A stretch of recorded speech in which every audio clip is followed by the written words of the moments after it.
December 16, 1944, 5:25 a.m. The Ardennes Forest, German-Belgian border. The silence in the forest is heavy, a physical weight pressing down on the canopy of frozen pine needles. It is not a peaceful silence. It is the held breath of a predator before the strike. The temperature has plummeted to near zero, a biting, damp cold that seeps through the gray wool of Major Karl Henk's greatcoat and gnaws at his bones. He stands in the open hatch of his Panther tank, number 221, watching the mist curl around the black trunks of the trees like phantom fingers. Around him, hidden beneath camouflage nets and heavy layers of snow, are the metallic beasts of the 1st SS Panzer Division. The monstrous Maybach engines are silent, conserving every precious drop of fuel. The air smells of ozone, diesel, and the unwashed bodies of men who haven't seen a warm bed in weeks. Henk looks at his wrist. The radium dial of his watch glows faint green in the pre-dawn darkness. 5 minutes. Check the fuel again, Muller, Henk whispers into the intercom, his voice cracking from the dry cold. Inside the steel belly of the tank, the driver, a boy no older than 19 with grease smeared across his hollow cheeks, taps the glass gauge. It hasn't changed, Herr Major. We have enough for 100 kilometers. Maybe 120 if the ground stays hard. If we hit mud. He trails off. Henk knows the equation. It is the same grim calculus that has haunted the Wehrmacht for months. Operation Wacht am Rhein, the Watch on the Rhine, is Hitler's last great gamble. The plan is audacious.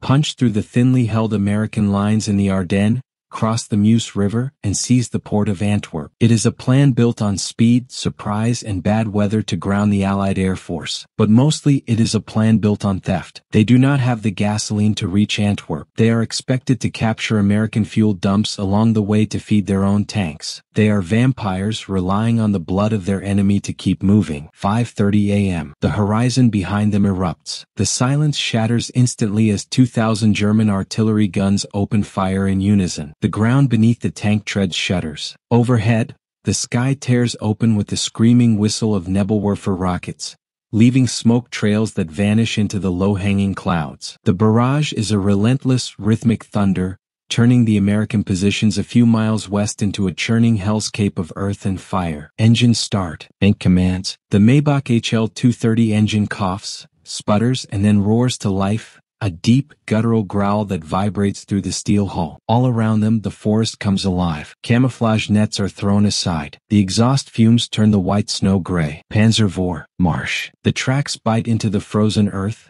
snapping saplings like matchsticks. The column moves forward, a steel snake winding through the narrow logging roads. They are the spearhead, tasked with slicing through the chaotic American lines. As the dawn light begins to bleed through the gray overcast, the Führer weather promised to keep the American fighter-bombers grounded. Henk's column emerges from the tree line. The destruction from the artillery is fresh. Craters smoke in the snow. They hit the American forward outposts of the 99th Infantry Division first. The Americans are caught completely off guard. Henk watches through his binoculars as figures in olive drab scramble from foxholes, half-dressed, clutching M1 Garens. They look stunned, eyes wide with the primal fear of men waking up to a nightmare. Machine gun, 11 o'clock. Henk barks. The hull gunner triggers the MG-34. Tracers zip through the mist, red lines of death cutting down the disorganized resistance. The Panther surges forward, crushing a jeep beneath its tracks. The sound of tearing metal is sickeningly loud, even over the engine. They are advancing. The momentum is intoxicating. For the first time since Normandy, they are the ones attacking, the ones dictating the pace. The radio chatters with reports of breakthroughs across the front. The Americans are reeling, confused, their communications severed. But as the adrenaline fades, the reality of their situation returns. By noon, the column halts briefly at a crossroads near Lanzerath. The snow is falling harder now, thick wet flakes that stick to the visors and gun sights. Henk climbs down from the turret, his boots crunching on the packed snow. He walks to the rear of the tank where his logistics officer, Lieutenant Weber, is inspecting a captured American jeep. Weber is holding a jerry can, shaking it. "Empty, sir," Weber says, tossing the can into the ditch. They didn't have time to refuel before the barrage hit. Henk looks at the map spread out on the hood of the jeep. The red lines of their advance are aggressive, but the supply lines trailing behind them are thin, fragile threads. "We need a depot, Weber," Henk says, his voice low. "If we don't find a major fuel dump by tomorrow night, These tanks become 40-ton pillboxes. The scouts reported a convoy moving west on the N32 road, Weber replies, pointing a gloved finger at the map. Heavy trucks, moving slow, likely trying to evacuate supplies before we encircle St. Vith. Hank stares at the map. A supply convoy. It represents life. It represents the only way this offensive continues. If they can catch those trucks, they might find thousands of gallons of gasoline. Get the men mounted, Hank orders, climbing back onto the slippery hull of the Panther. We hunt. The engines roar again, louder this time, or perhaps just more desperate. The column swings west,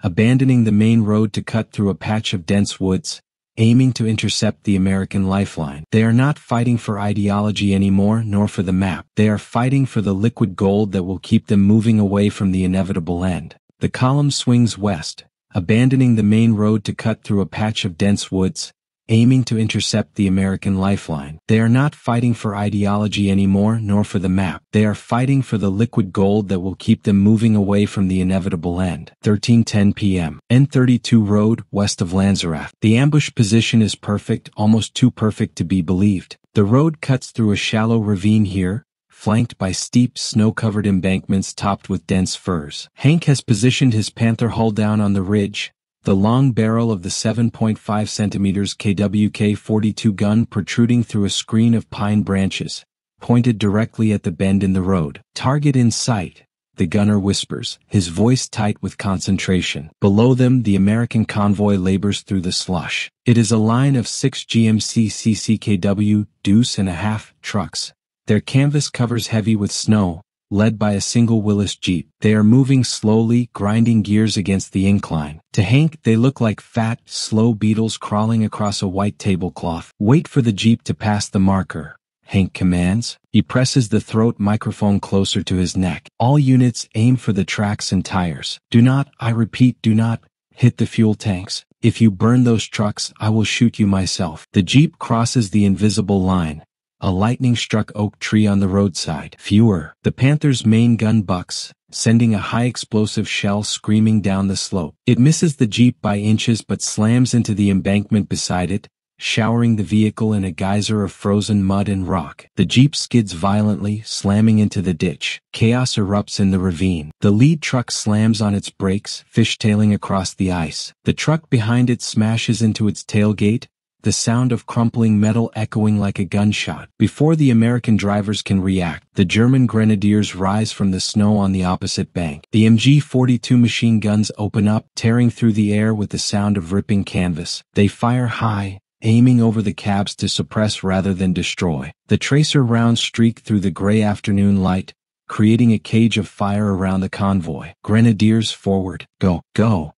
Hank watches from the hatch as his infantry scramble down the slope, MP-40s chattering. The Americans are pinned. A few brave souls tumble out of the passenger sides of the trucks, returning fire with carbines, but the shock is total. They are logistics troops, not frontline infantry. Caught between a panzer on the high ground and a platoon of SS grenadiers closing in, their resistance is frantic but brief. One of the rear trucks revs its engine, the driver attempting a desperate reverse to escape back the way they came. Disable him, Hank shouts. The Panther's coaxial machine gun barks a short burst. The tires of the retreating truck disintegrate. The vehicle lists heavily to the left and slides into the ravine wall. Silence falls as quickly as it was broken. It is replaced by the shouting of commands in German and the terrified pleas of surrendering Americans. Hand hoch, Waffen weg. Hank slides down the side of the Panther before the tracks have even settled in the mud. He lands heavily on the road, pistol drawn, but his eyes are scanning the trucks, not the prisoners. The snow is already being trampled into a brown sludge by boots and tires. Weber, get a report on the cargo. Hank yells, holstering his Luger and marching toward the lead truck. And check the fuel tanks of the vehicles themselves. Siphon everything. The soldiers are swarming the prize. The prisoners are herded into a circle near the ditch, hands clasped on their heads, shivering in their thin field jackets. They look at the Germans with a mixture of terror and confusion. They see the hollow eyes, the mismatched winter gear, the sheer desperation in the way the enemy moves. Hank reaches the second truck. A corporal is already in the back, slashing open the canvas cover with a bayonet. Report. Hank barks. The corporal looks out, his face falling. 105mm shells, her major, and winter blankets. Hank curses under his breath. Ammunition is useful. Blankets are a luxury, but neither will make a 60-ton tank move. Check the next one. He moves down the line. The smell of unburnt diesel from the crashed Jeep is taunting him. Truck 3. Weber calls out from further down the line. Medical supplies and rations, crates of them. Food. Hank's stomach gives a painful twist. He hasn't eaten a hot meal in 3 days. The men will be happy with the rations, cigarette cartons, and chocolate bars that usually come with American supplies. But a tank cannot eat chocolate. The fuel, Hank mutters, breaking into a jog. Where is the goddamned fuel? He reaches the lead truck, the one that had fishtailed first. The driver's door is open, the cab empty. Hank climbs onto the rear bumper. This truck sits lower on its suspension than the others. It is heavy. Maybe jerry cans. Maybe drums of oil. He throws back the canvas flap, letting the gray light flood the cargo bay. There are no fuel drums. Instead, the truck is stacked floor to ceiling with wooden crates and canvas sacks. They are marked with the stamps of the U.S. Army Postal Service and Quartermaster Corps. It's a logistics overflow truck. Mail, personal packages, and special requisitions. Hank feels a surge of rage. He draws his combat knife and jams it into the nearest cardboard box, ripping it open violently. He expects socks, maybe books, maybe cheap American whiskey. He pulls the flaps apart. Inside, nestled in straw packing material, is a blue box. It looks delicate, civilian, not military issue. He pulls it out. The label is crisp, untouched by the grime of war. It bears the name of a bakery in Boston, Massachusetts. Hank stares at it. The rage drains out of him, replaced by a cold, confusing numbness. He looks at the date stamped on the postage label. It was mailed less than 2 weeks ago. Weber? Hank calls out, his voice strangely flat amidst the noise of the looting soldiers. Lieutenant Weber jogs over, a captured carton of Chesterfield cigarettes tucked under his arm. Major? Did you find gas? Hank doesn't answer immediately. He holds the blue box in his hands like an unexploded bomb. He undoes the twine. He lifts the lid. The smell hits him instantly. It cuts through the stench of diesel, cordite, and unwashed bodies. It is a sweet, rich scent, vanilla, cocoa, and sugar. Inside the box, protected by layers of wax paper, sits a chocolate cake. It is not a compressed ration bar. It is not a tin of preserved fruit. It is a fresh, soft, frosted chocolate cake. Hank looks at the cake, then at the gray sky, then at the starving, freezing men tearing into the K-rations down the line. He feels the blood drain from his face. No gas, Hank whispers, realizing the terrifying implication of what he is holding. Something much worse. Hank looks at the cake, then at the gray sky, then at the starving, freezing men tearing into the K-rations down the line. He feels the blood drain from his face. No gas, Hank whispers, realizing the terrifying implication of what he is holding. Something much worse. 13:25 p.m. The captured convoy. N32 Road. Lieutenant Weber stares at the cake, his eyes widening with a simple, childlike hunger. He reaches out a gloved hand, hovering over the frosting. Is it real, Major? It looks like something from a shop window in Berlin before the war. Hank does not slap the hand away. He simply nods, his gaze unfocused. It's real, Weber. Look at the date. He taps the shipping label with a dirty fingernail. Mailed from Boston, December 4th. Weber does the math, furrowing his brow, but he misses the point. Fast, he mutters, shrugging. The Amos have fast ships. He pulls a bayonet from his belt. Shall I cut it, sir? The men? It would be good for morale. Morale? Hank laughs, a dry, barking sound that has no humor in it. He looks around at his soldiers. They are scavenging boots from dead Americans. They are stuffing their pockets with Lucky Strikes. They look like beggars fighting over scraps at the king's table. Weber, look at us, Hank says, his voice dropping to a harsh whisper. We are the elite 1st SS Panzer Division, and we are stalled here in the middle of nowhere because we cannot bring gasoline 50 kilometers from the railhead to the front. Our trucks have no tires. Our horses are dead. I have to beg for 3 artillery shells. He gestures violently at the blue box. This is a cake, Weber. A fresh, perishable chocolate cake. Hank paces in the slush, the frustration boiling over. Do you understand what it takes to bring this here? Across the the Atlantic Ocean, through the U-boat wolf packs, into a port in France that they had to rebuild from rubble, onto a train, then onto a truck, and finally driven right up to the front line. He stops and stares at the lieutenant. They didn't prioritize ammunition. They didn't prioritize gasoline. They didn't have to choose. They have so much fuel, so many ships, so many trucks,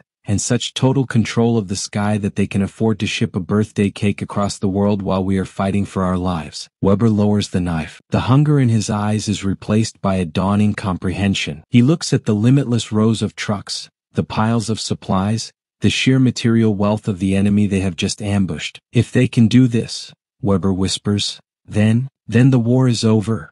Hank finishes. It has been over for a long time. We are just the last ones to realize it. We aren't fighting an army, Lieutenant. We are fighting a logistics machine that we cannot break. We are fighting a factory that never sleeps. Hank takes the knife from Weber's hand. He slices a wedge of the cake. The sponge is soft, yielding easily. It isn't frozen. It isn't stale. He lifts the piece to his mouth and takes a bite. It is sweet, rich, and devastatingly soft. It tastes like peace. It tastes like a world where gasoline is cheap and the sky belongs to you. It is the most delicious thing he has eaten in 5 years, and it tastes like ash in his throat. Delicious, Hank says, swallowing hard. Suddenly, a low drone begins to vibrate in the air. It is not the clatter of tank tracks or the rumble of artillery. It is a hum coming from the west. Hank looks up. The heavy gray clouds that have shielded them for days are beginning to break. Patches of blue sky are appearing, and through those patches they come. P-47 Thunderbolts. High above, silver specks against the blue, followed by the heavier, darker shapes of bombers. The Führer weather is breaking. The American Air Force is returning. The men around the truck stop eating. They look up, freezing in place.